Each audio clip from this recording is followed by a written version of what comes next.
All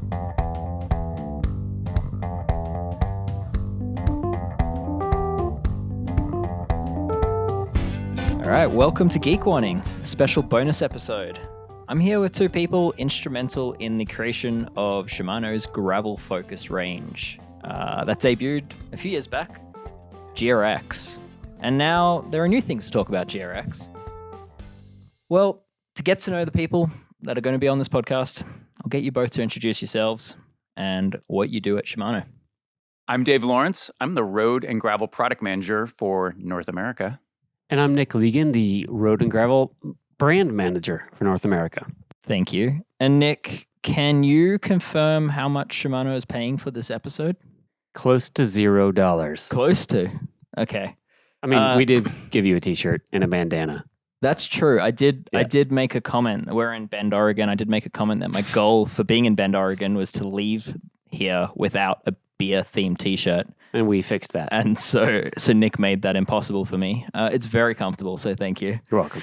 To be clear, this isn't sponsored content. I thought there's a lot of interesting things to talk about, and some people don't like to read the length that I go into on some of these things, and some people like to hear about them. So Sure. I figured let's record a podcast and dive into what's new and perhaps what isn't, and Perfect. what hasn't been talked about so far. So, yeah. Well, if you like pictures and you like words, check out escapecollective.com. There will be a full write-up on this. But if you just want the podcast, you're at the right place. All right, let's start with the basics. We're looking at new GRX 12-speed, and at least for now, it's mechanical only. Yeah, there's no Di2 yet. All right, so when the previous GRX was released, it came with mechanical and Di2 options. Why just start with mechanical here? Well, we couldn't do everything at the same time. We knew that going in. So we looked at where could we kind of impact the most people.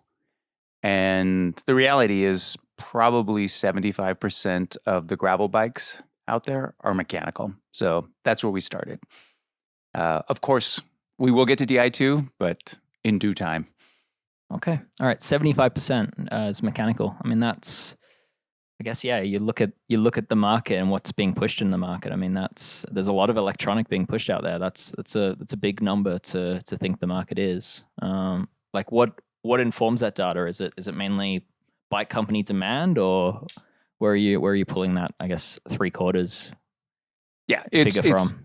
It's by company demand. You know, it's our internal sales numbers. It's also looking at total global sales numbers as well. And the competitive landscape. Absolutely, yeah. You can infer a lot. Okay. All right. So as far as it's a full group set being announced, and there is only one full group set being announced. There are some parts in a lower end range, but it's an 800 series group set. So I guess that's a Shimano Ultegra or XT equivalent if you're comparing to road or mountain bike group sets.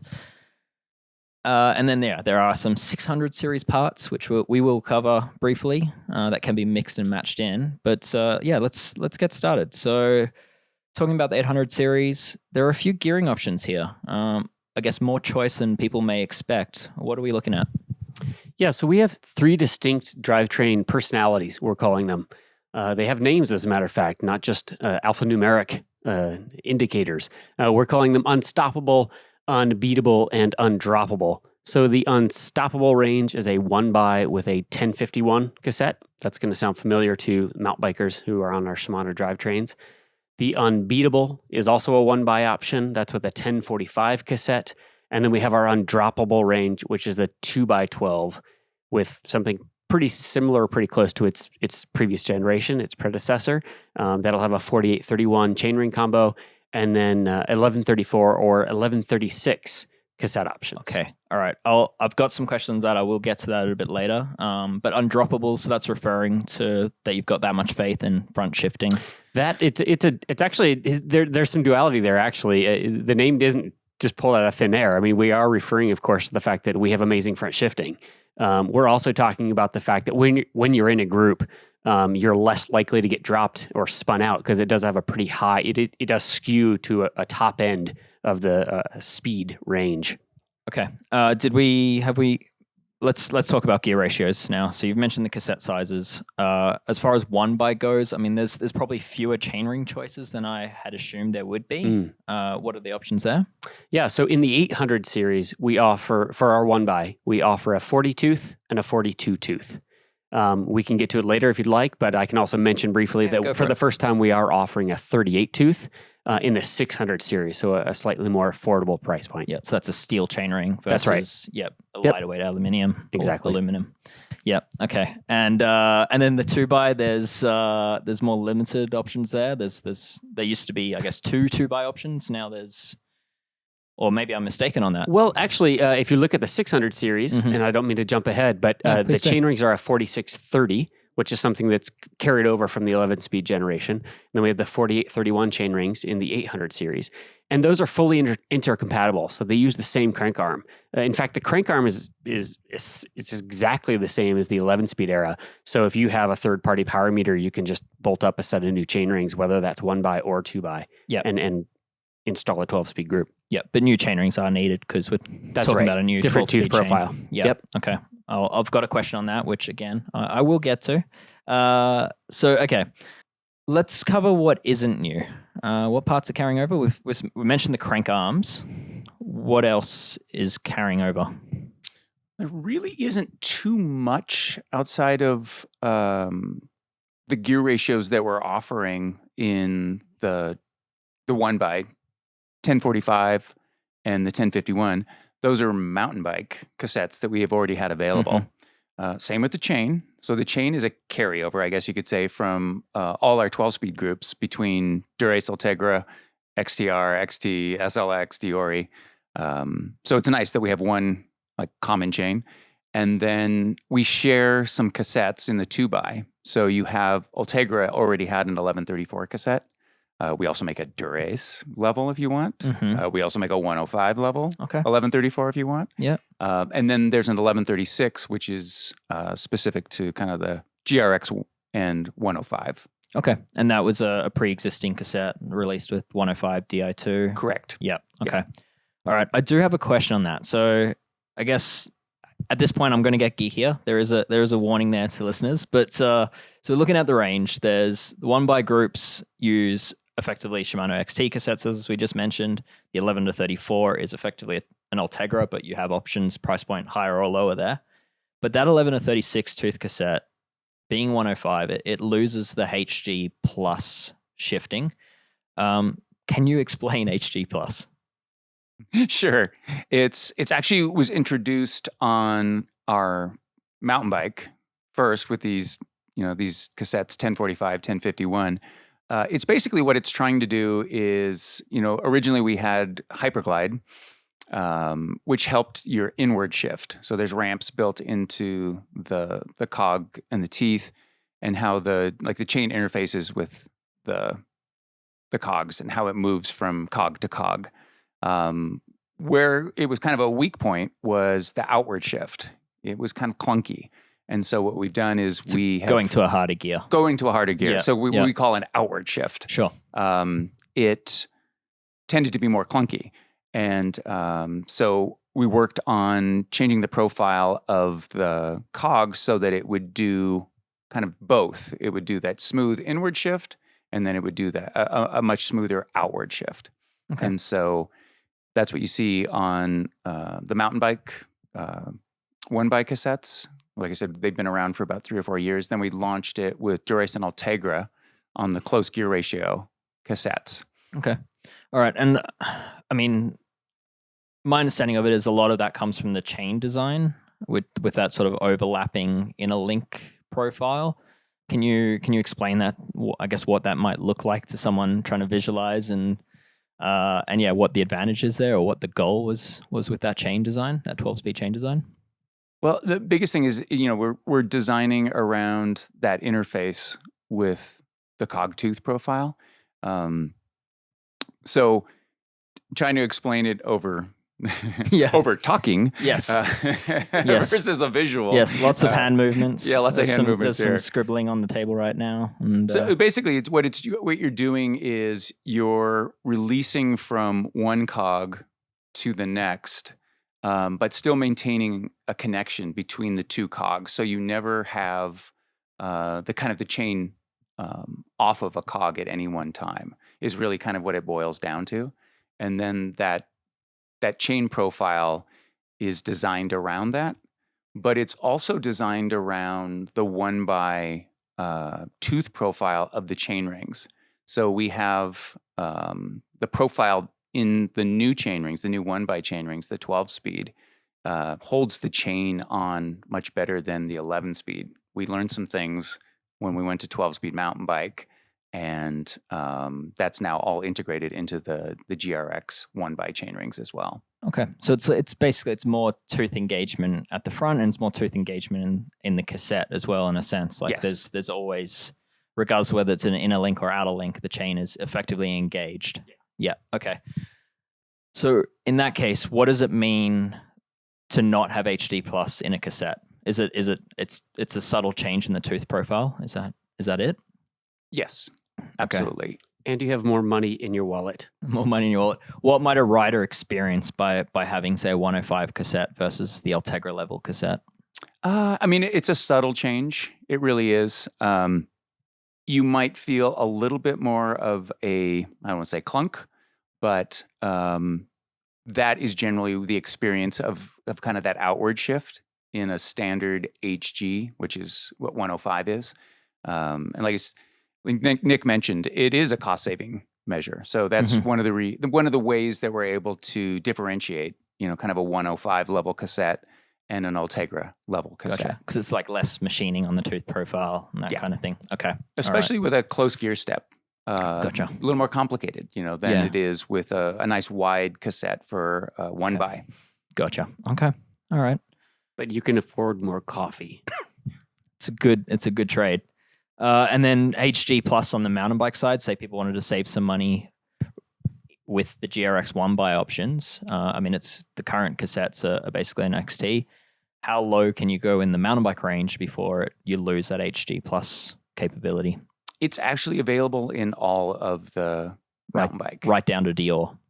All the way down to Dior. Wow. Okay.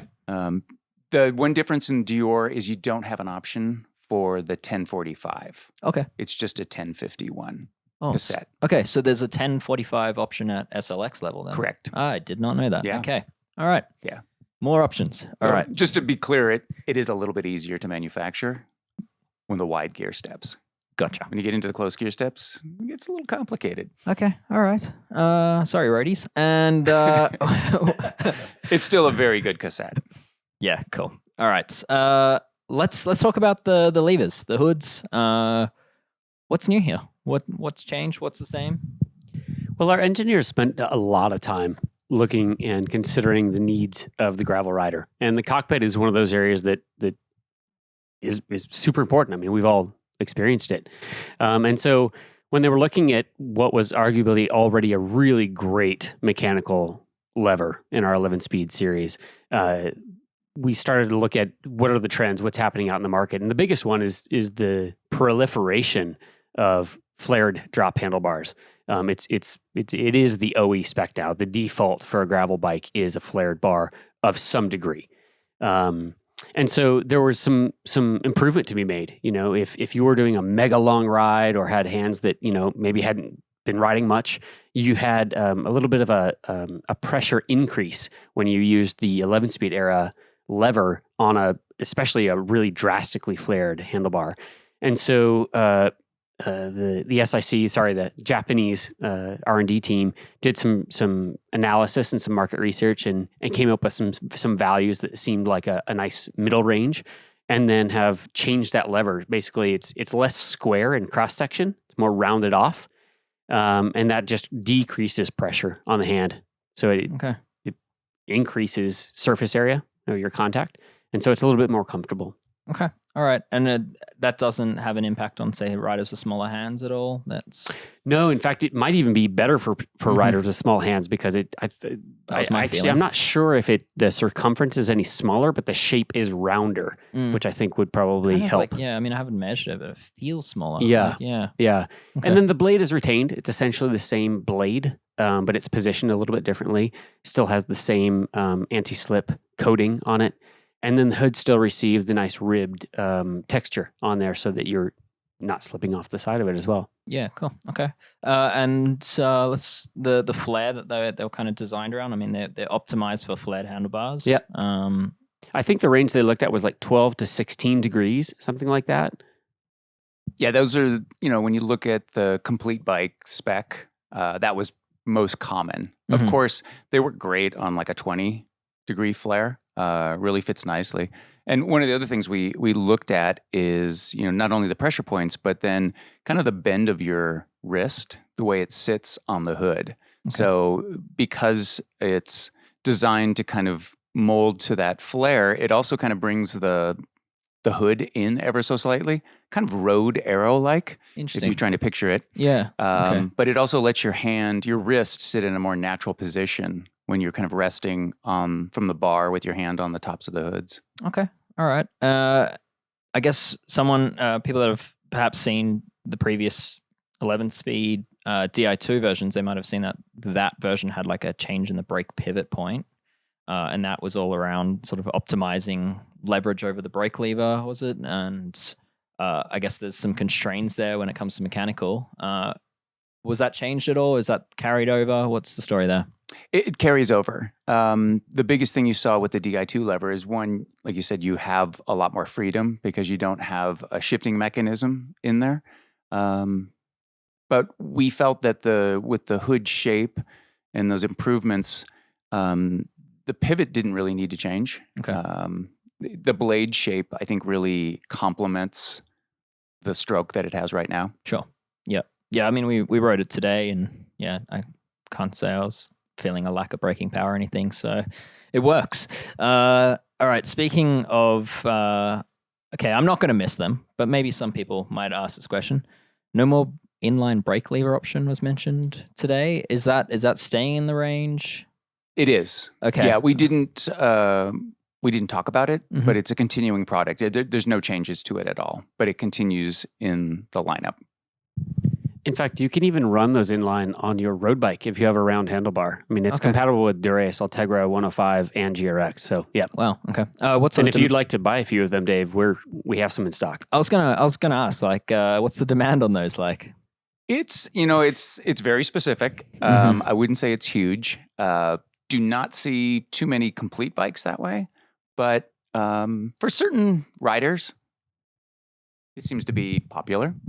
Yeah, we actually have a sponsored athlete on the Great Divide right now, Jay Peterberry, who's running a set. Okay. He loves them. He runs well, he's on a pretty interesting hodgepodge, but he's running a GRX Di2 11-speed group set. He runs the inline sub levers, and then he puts an extra set of shifters there so he can shift from his aero bars. He can brake and shift from his tops or his hoods or his drops. Interesting. Pretty cool setup. Okay, so proper endurance, absolutely, bikepacking stuff. Yep. Yeah. Okay. All right. Nice to have options. Perhaps a touchy topic. Has anything? All you, Dave. Yeah. Has anything been done with the cable path out of the shifter, perhaps to help improve cable durability? Actually, that is all you, Dave. I'm not sure. We had made some changes to like the actual shifting cable, increase the durability at the head, where it kind of fits into the ST lever, and have not had any issues over the last probably 2 or 3 years. Okay. All right. So if I guess like this is a question that applies to anyone with a Shimano road bike or gravel bike that's running mechanical, like what's the recommendation there? If they are having issues, you're saying that your latest cables are a solution? Yes. Yeah. Okay. And is that all ranges of cables, or is there a certain tier that they should spend up to get that sort of feature? It should be on the kind of standard road setup. Okay. Yeah, our road cable kits. Okay, Yeah. All right. So like that. Well, no, I don't even know what it's called. The polymer kind of cable, is it? Yes. So anything above the stainless steel cable, basically. Well, you got us there because Sorry, we have not talked mechanical in such a long time that sorry. we're This is a question outside of what we discussed today, so it probably No, not top of not mind. at all. But yeah, It's a good question, and like I said, for me, it's based on like the feedback we get from the market. And this has not been an issue probably in, I'd say, 3 or 4 years. okay, Yeah. all right. So use different cables and problem might go away. Yeah. All right. I think I'm even guilty of that. I might need to try change the cables I have in stock and check this out. So, all right. Let's move away from the shifters. Actually, let's stay with the shifters because there is a 600 series shifter. That is a carryover product in essence from previous GRX. Basically, I mean, of course, it's gone to the 12 speed. It's got an extra click in it. It's got an extra click. Yes. Yeah. What we did do is we added that same texture that you get on the 8 series onto this hood. And then it's got that ribbed kind of grippy hood. Grippy thing. Yep. Yeah. Okay. So that wasn't available in the 11 speed version. But the hood shape is the same as the 11 speed version. Okay. All right. And so there's a chance to like get the new hood, put it on your old shifter, perhaps. You could. Yeah. Okay. That could be a nice little upgrade. All right. And I guess that 600 series. Otherwise, as far as things you lose the servo wave technology and the hydraulic disc brakes. Yes. Anything else you lose? No dropper post. Okay. All right. So dropper post. That's an option in the 800 series lever. There's 3 different left-hand levers. Can you tell me about those? Sure. So there's just a standard 2x, which will shift the front derailleur, and then we make a brake lever. So there's no side-to-side movement. But then we make we actually call it an ST when you look at the model number, and it will actuate a dropper post. So it doesn't have the kind of click that you would get in a shifter, but it's just kind of spring-loaded and will actuate a dropper post. Yep, like a cable actuated dropper post. Yep. And I guess there's some tricky things to consider there, which is you need the dropper post to be able to connect the cable at the dropper post end because the shifter that lever holds the cable head at its end. Is that correct? Correct. Yeah. And then you change the pull ratio to make it more compatible? Yes. So we actually added a little bit more cable pull to make it compatible with just about everything out there. Yep. I think 10 mil is what I wrote down. Okay. So there you go. Nice little update there. Let's move back to the back of the bike again. I'm jumping around. The 1x derailleur. This I actually really like. So the derailleur itself is effectively the same regardless of whether you use that 10 to 45 tooth or the 10 to 51 tooth cassette, but the cages are different. You've made the cages interchangeable, so you can swap between cage sizes. What's the difference between the cages?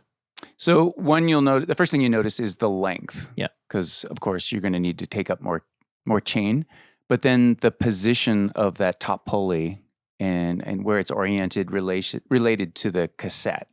They're different because of the size of the cassettes, the biggest cogs. So that 10 to 45, I guess the GS. The GS cage. Derailleur, the shorter cage, that puts that top pulley like more up and forward a bit, I guess. Up and forward, yes. Yeah. Okay. All right. And then the SGS is the long cage for your 51 tooth cassette. Correct. Okay. Correct. All right. Kudos on making the derailleur that you can change a cage on. I mean, that's quite neat. And still Shadow Plus, still the same kind of clutch mechanism inside it with the on-off switch. Yes. Any changes to that? No, basically the same. It mates up with like XT level. Okay. Speaking of derailleurs, does the shifter pull match anything else in Shimano's lineup? So it would match up with anything road specific. So when it comes to 12 speed, we're launching 105 mechanical. Okay. So all right. That is another option. Is that coming out same time? Yes. Okay. All right. Do we have time to even discuss what's happening there or? Sure. Okay. Absolutely. All right. We'll come back to that. Because that's new to me. And so the cable pulls are not the same as mountain bike? Correct. Okay, so you couldn't put a mountain bike derailleur with the new GRX. It's just not gonna match up. Not gonna work well. Yeah. Okay. New wheels. What are we looking at? Yeah, roundy bits. Yeah. So the new wheel is called the RX 880. We're not calling it a GRX wheel. It's a non-series or a Shimano branded wheel. But it does retain the same, in my opinion, amazing carbon fiber rim that we have on the previous gen GRX wheel. So that's a 25 mil internal width, a hooked bead, and then it has an What a all-new novelty. hub structure. Absolutely. An all-new hub structure that receives direct engagement freehub structure that you'll have seen on XT, XTR, DuraAce. And then it has a Shimano First, which is interchangeable freehub bodies. So we have, for the same wheel, you can run it with a 1x or a 2x GRX drivetrain. And that'll use, of course, a micro spline freehub body if you're running a 1x. 1x, yep. And then a Hyperglide or HG L2 splined freehub for your 2x. So that's an alloy freehub body. And in that case, both of those freehub bodies are 12-speed specific.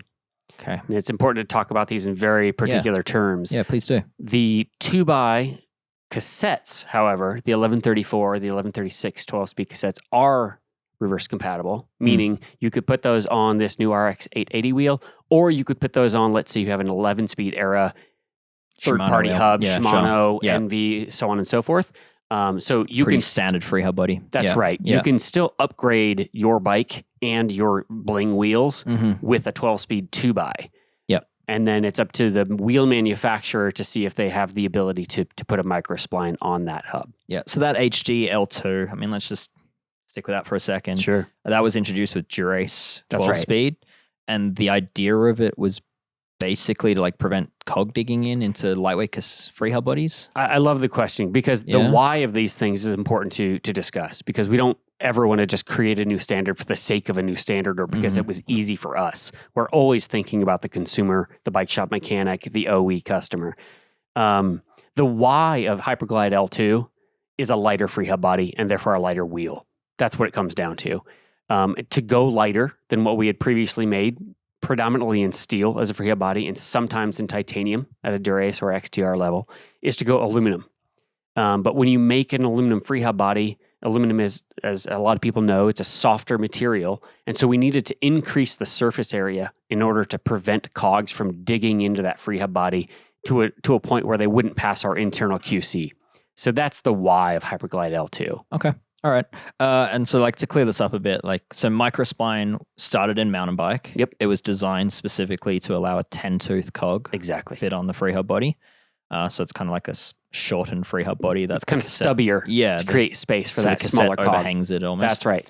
And then the HG L2 is that one we just spoke about, which is that lighter version that I guess allows Shimano to use an aluminium or aluminum that's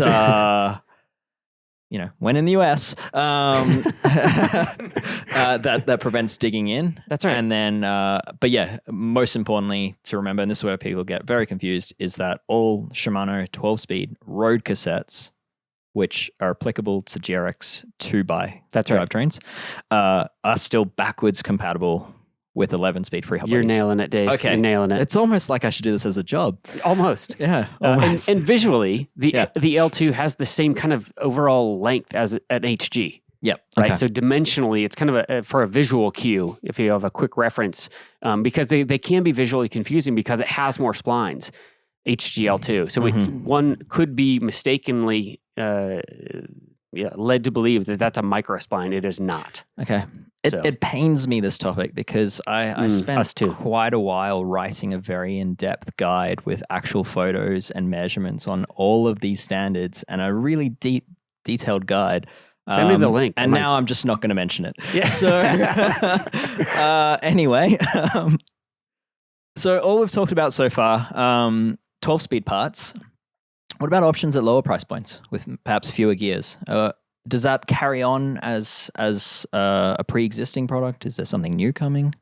Yeah, so, one of the things that we have done with 12-speed is we've added some lower cost pieces.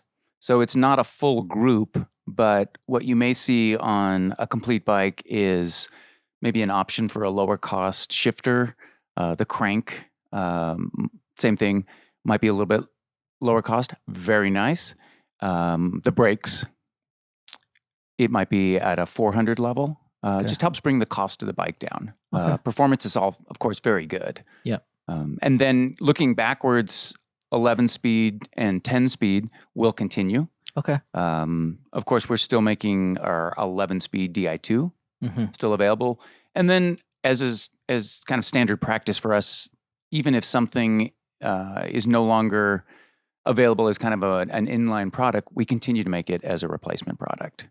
Okay. So as time goes on, 11-speed cassettes, 11-speed chains, all those things. Yeah, like what? I mean, this is a topic that I really should do. I mean, it's been on my list and it deserves a bigger conversation. So I'm not going to really get into it now. But what's the sort of time frame that you support those older, say, like 11-speed Di2 for? What, like internally, like is it?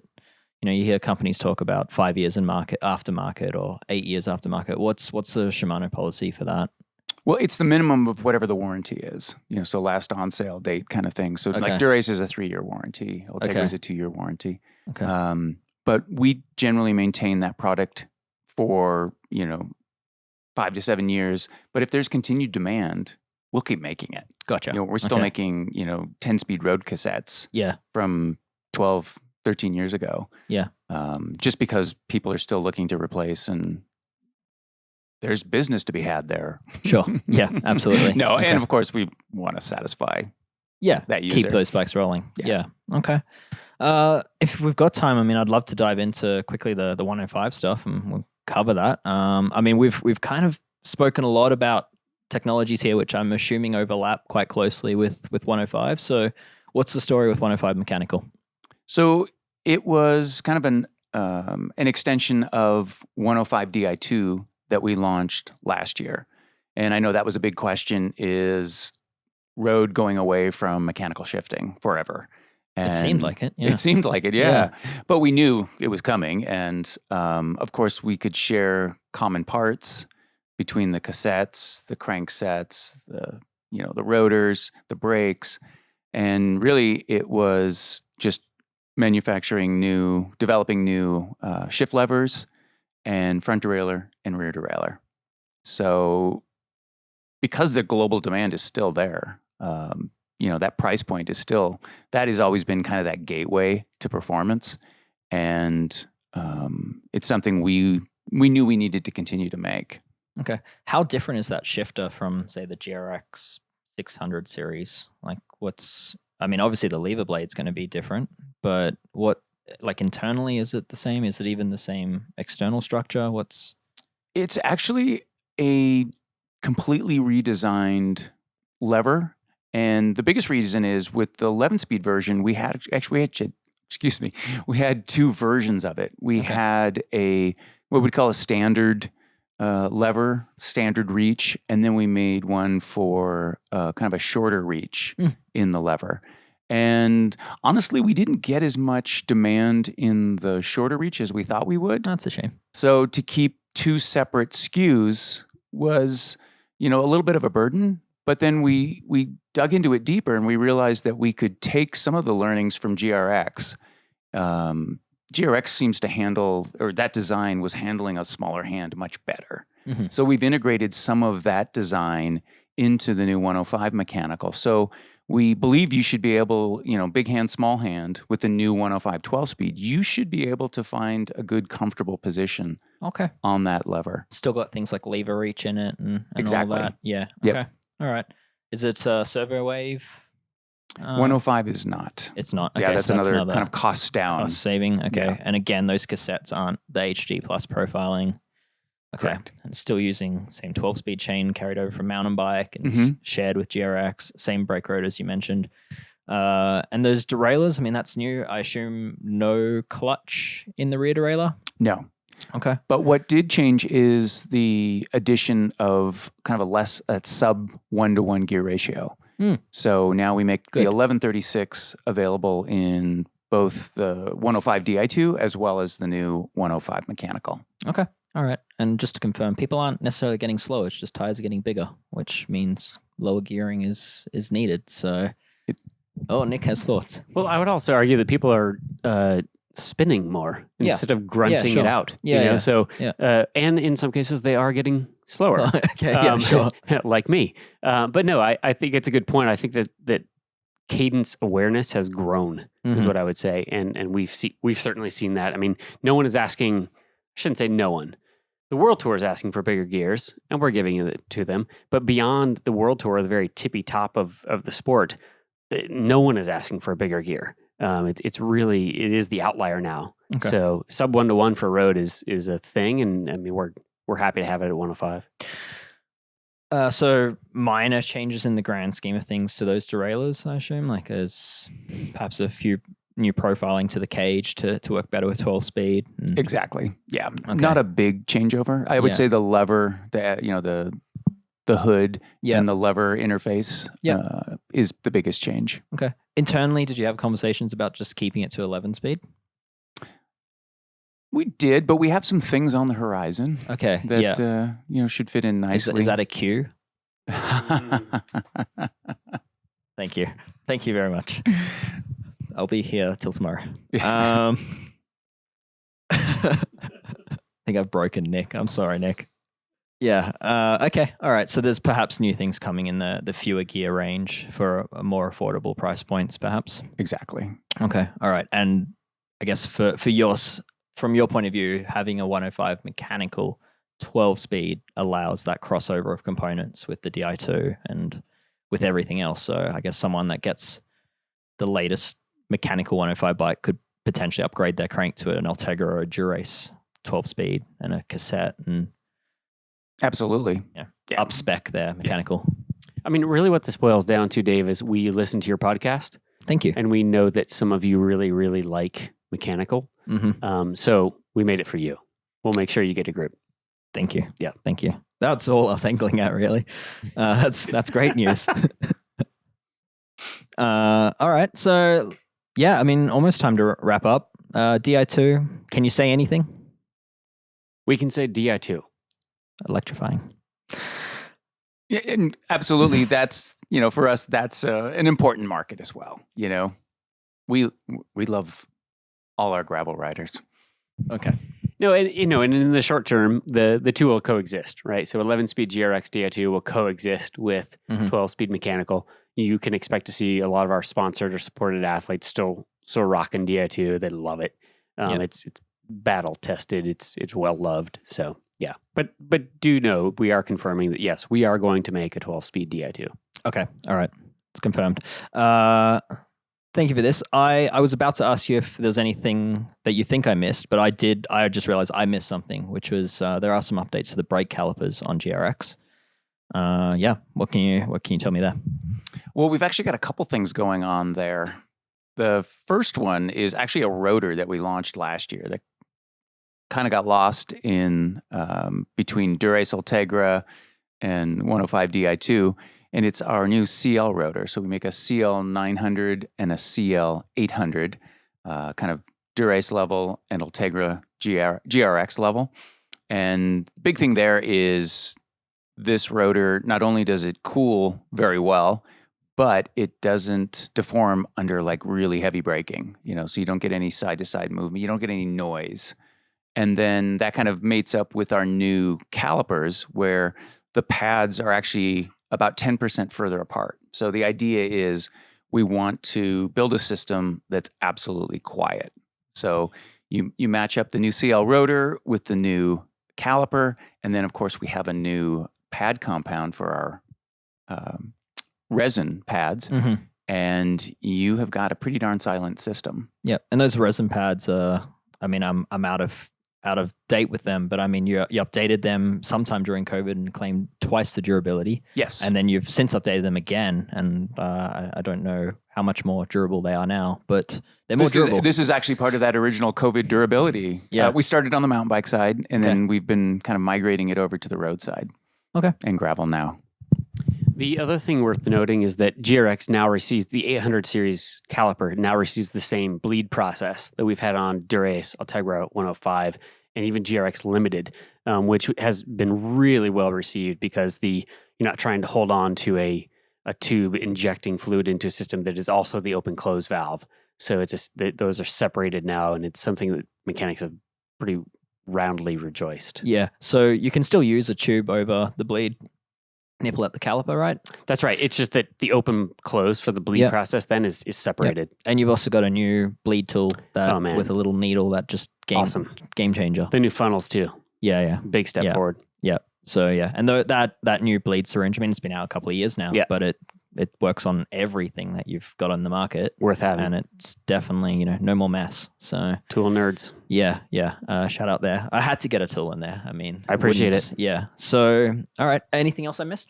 No, I mean, I'm excited for some sweet skids tomorrow. Let's go ride some bikes. Okay. I didn't know we were allowed to skid. I'm allowed to skid. Oh, okay. All right. Thank you, Nick, Dave. Thank you. Appreciate it. Thank you. All right. And that's a wrap on this bonus episode of Geek Warning. If you liked what you heard, please send it to a fellow bike geek or perhaps just a friend with a clapped out group set. And if you want to see that group, then please head to scapecollective.com for my full write-up and early ride impressions. Until next time, cheers.